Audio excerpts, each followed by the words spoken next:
What's up, everybody? It's Frederick Douglass Bussey back with another whiteboard session. Got to come up with a cool name. Still don't have one yet.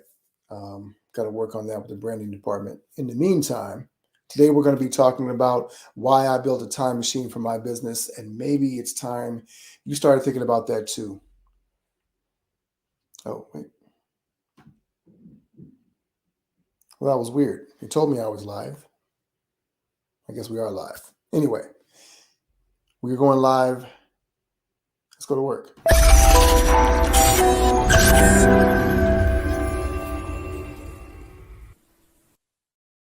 We're live on Facebook, LinkedIn, YouTube.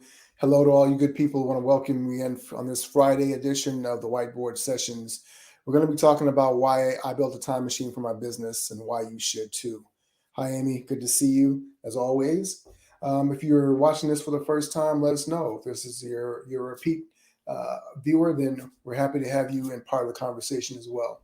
And so today what we're going to be talking about is why time machines matter. And really it comes down to two key issues that I'm finding when it comes to business, right? Now, whether you're a big business or a short business, big business or a small business, tall or short, I don't know. The key is to really understanding that there are some things that we're doing that are broken, that are outdated, that just don't work, but we keep doing them because that's just how we've always done them, and that's just what we know, right? So I'll give you an example of something, right? So my wife and I, we homeschool our 3 kids.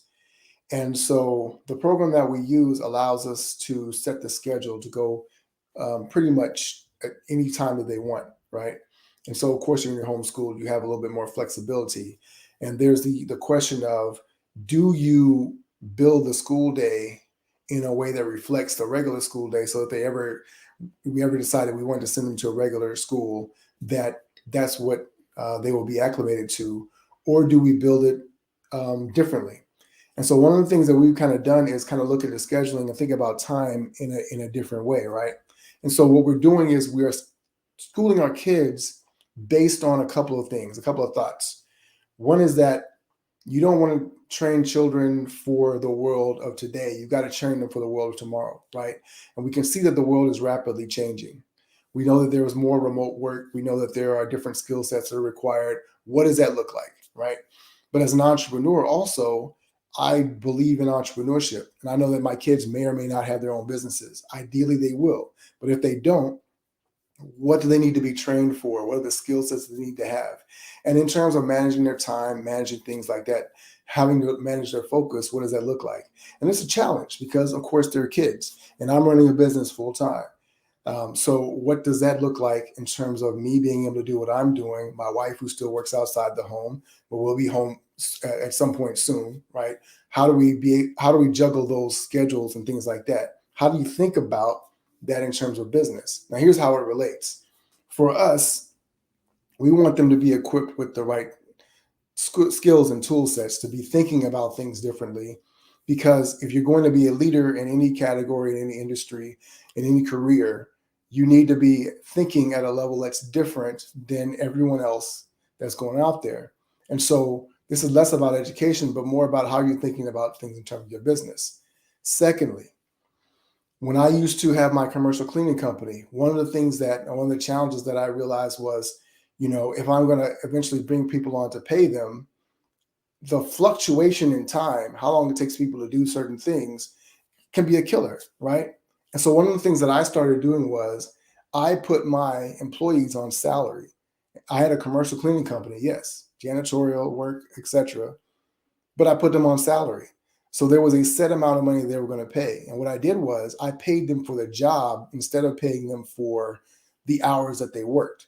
Why? Because I'm not paying them for their time. And typically somebody who is going to be working for me part-time, a few hours a week or whatever the case may be, they really just wanted to have that extra money.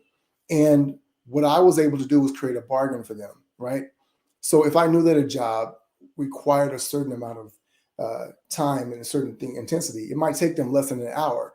Instead of me trying to fill it up with busy time, I just paid them for the whole hour. Therefore, if it took them an hour or less, if it took them 15 minutes to do it, they were essentially making $40 an hour. And then you can frame a conversation in that way. Somebody's much more likely to accept more work, to work better because it's not a loss in their time if they're gaining back that extra 45, extra 30 minutes an hour to be able to do something, right? And so even though they may still think traditionally in terms of making money by the hour, what they were able to actually do was make more money per hour, get more of their time back, and be more productive and be more committed to being one of my employees long term. And so I had a lot less turnover in my business, in that business over the 7 years that I ran it, because people found the advantage of not having to schedule that they had to work 10, 15 hours a week to make a certain amount of money. They could make that same amount of money in a fraction of the time. And I also got the benefit of knowing what my numbers were going to be in terms of payroll every month. And so because of that, it allowed me to be able to set a certain margin and I could really grow from there. So my numbers over that time was pretty much steady. So whenever I hired somebody else, I knew that it was going to be a certain amount of time to train them, whatever the case may be. I had somebody that was supervising that, and it really worked out in my favor. And so one of the things that I've been suggesting for a while is that we make this shift from hourly wages that everybody should be on salary, right? Now, the thing about salary is that typically what they're asking you to do is to work longer for the same amount of money, right? But because you have a guaranteed amount of money, there's an implicit suggestion that there are certain things that are required. Here's one of the challenges that I find with that. What the pandemic showed us is that people value their time as much as we do. And as employees, as employers, as business owners, we get to have a shift in our thinking as well. A lot of the ways that we think about time is really old school. And it really goes back to sort of a agricultural mindset, right? Why? Because if you're thinking about time in terms of seasons and time in terms of, I need to be able to produce these crops at a certain amount of time, I've got to be able to, everything is kind of built around that. There was planting time in the spring and there's harvest time in the fall. You need to have food that's going to last you to the winter and things of that nature. Now we have a global 24/7 economy, right? We know that we can grow food pretty much year round. And there are still seasons that are involved. But if you think about it, people have applied this thinking to every level of industry, every category of the world. And yes, time is a dictate, but how can we start to break those constraints and start thinking about them differently? Even in terms of productivity, right? If you're always thinking about how I have 8 hours in a day to be able to create something, there is and it just slipped my mind just that quickly, but there's the law that talks about the fact that any task will take the amount of time that you allocate to it. So if you allocate 8 hours to do a task, it'll take you 8 hours. If you allocate 8 weeks to take a task, it'll take you 8 weeks. But if you say, I need to do this in 8 minutes, you can do it in 8 minutes, right? You need some paper, sweetheart? All right. You got it? Okay. You don't need a pen. You can use a pencil. Okay. All right. My daughter's coming in to steal paper from the printer. I don't know why they think paper belongs in the printer and not anywhere else. Anyway, so if you've ever thought about the fact that, for instance, and this is the principle I kind of learned the wrong way in college, but if you've ever crammed for a test, what you're trying to do is figure out how can I optimize this entire semester or week or 4 weeks of information into 2 or 3 hours the night before. And what your brains do is we start to figure out what is the information that is most important for me to know, right? Now, if you spent your entire semester organizing information in that way, then you would know how to pull out certain things. What we often do is because we are paying people for their time, we are giving them busy work to fill up the time to justify having them there. When in reality, whether they're in the office or at home, there's an outcome that we're trying to create, right? And if you're trying to create an outcome, the outcome doesn't have to be bound by time, right? So if it's time bound, what are the constraints that are naturally there? For instance, if it's a physical thing, and I physically have to pick this item up and transport it from my warehouse or my manufacturing facility, or I need the parts to be able to bring to my manufacturing facility from the factory. right? To be able to assemble this thing, the time that it takes to assemble it. What does that really require? Okay, that's a time-bound constraint. Now I am paying for that time because there's certain physical limitations that are there. But some other aspects of that are not time-bound. And so what are the outcomes that we're trying to create? And a lot of times what we're doing is we are taking a physical space and time constraint, and we're applying it to things that do not compute, right? So yes, Amy, printer paper is more important than whatever we're doing over here. All right. So with that being said, if you start to step back and simply look at what are the things that I am doing that I am constraining to time. And so this lastly relates to kind of how we're thinking about the end of the year. This is December. If you're watching this later, a lot of people are thinking about year-end reviews and year-end results, and they're trying to cram in this last thing to get their numbers over the threshold. Right. So maybe you had year-end goals and you want to make sure you hit those goals or exceed those goals. And a lot of the ways that we think about time can be restrictive because why does your year have to go with the calendar year? Right? Why does your year have to end in January? Many companies, their fiscal year actually ends in October, and they're starting to think again because they want to prep. So there's all these different ways. And what I'm saying is that it doesn't mean that it's good or bad. It just means that what is the outcome that you're optimizing for? So the reason why I built a time machine in my business, and really the reason why businesses are time machines, is because what you are doing is you are trying to compress time, collapse time to create a certain outcome. The idea of collapsing time is something that I got introduced to by Nick Peterson and Dan Nicholson, and just that concept of what it is. But it's one that you really understand when you think about the fact that if I can take a result from the future and move it closer to the present, how can I do that more efficiently, more predictably, and more safely with the least amount of risk, right? And so when you think about something like crypto, right? What a lot of people were trying to do was trying to figure out, how do I make a ton of money in a shorter amount of time? And so what it is was they had to minimize the risk and things of that nature. But most people threw risk out the window. And now we're seeing in this new crypto winter of the last half of 2022 that a lot of people are really struggling and suffering from that, right? That thinking is not restricted just to crypto. People do that in other areas as well, and other businesses. And what we get to do is we get to examine what are the thoughts that we have. And one of those thoughts that we have is that time exists in a very tight window, right? And so I have a short amount of time to get from point A to point B. Now, if point B is my optimal outcome, right? I've got to go through here, right? But the concept of being able to get to the result is, what if I could, in essence, fold point A to point B and basically create, I'm going to try to illustrate this like a piece of paper, right? So what if I can fold it and now collapse that time?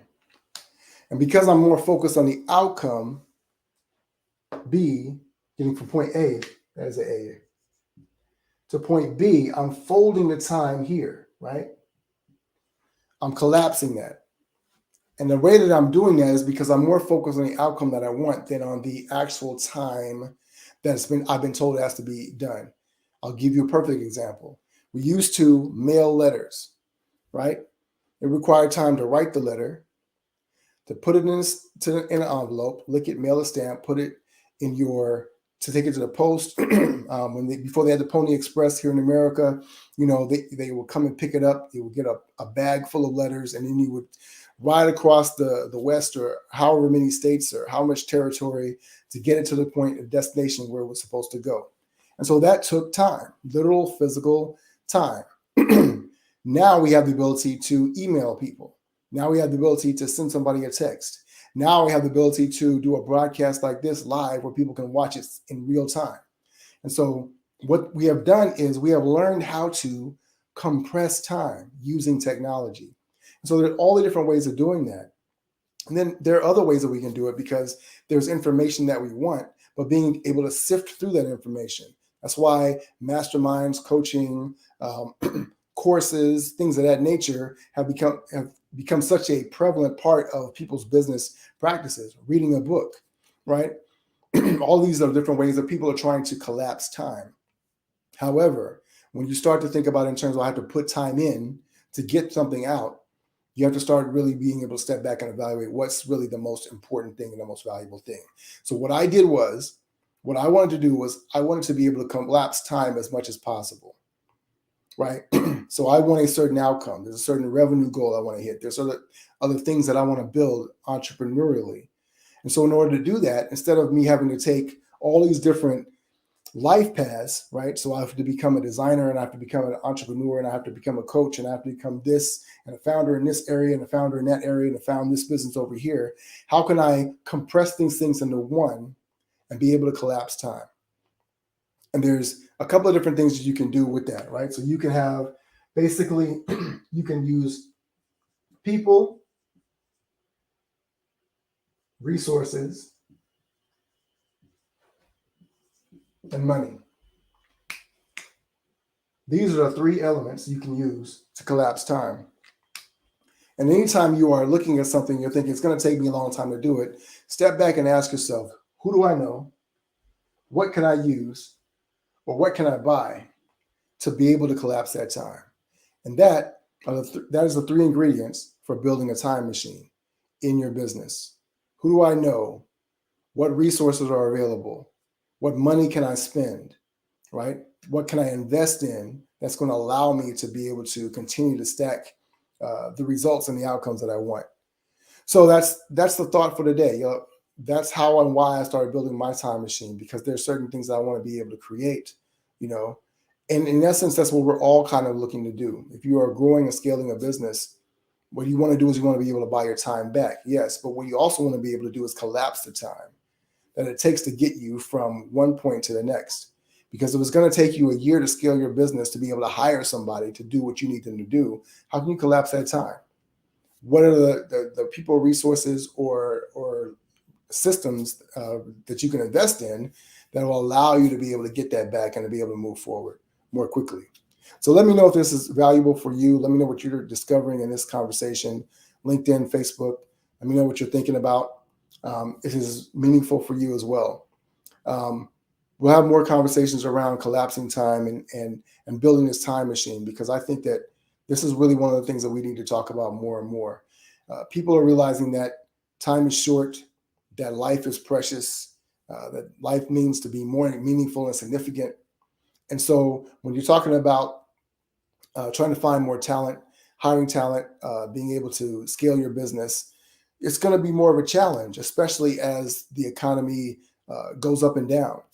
And so people are going to be looking for the best opportunities. And one of the ways to best maximize that is to offer them a time machine through your business, whether it's as an employee, whether it's as a client or a customer, or whether it is as a partner in some way. And so I would encourage you to be able to step back and say, what is the ingredient that's missing for me to be able to better equip my business as a time machine? Amy says she just discovered a system that will benefit her. Awesome. And so having those systems that are in place is important. Having a system to be able to discover those systems or be introduced to those systems is really important. And so I'm glad. Thanks for sharing that, Amy, with us as well. All right. I'm out of here. We're going to finish off the week strong. Got a few more meetings today, but I'd love to know what you're thinking. If you're watching this on YouTube, make sure you give us a thumbs up, like, subscribe, share this with others as well that you think might benefit them, and help us to be able to spread this gospel of entrepreneurship, this gospel of empowerment, this gospel of giftedness, and how special people really are and how meaningful their lives can be. All right. That being said, one more comment. Thanks, Amy. Appreciate you. We're out of here. Ever forward.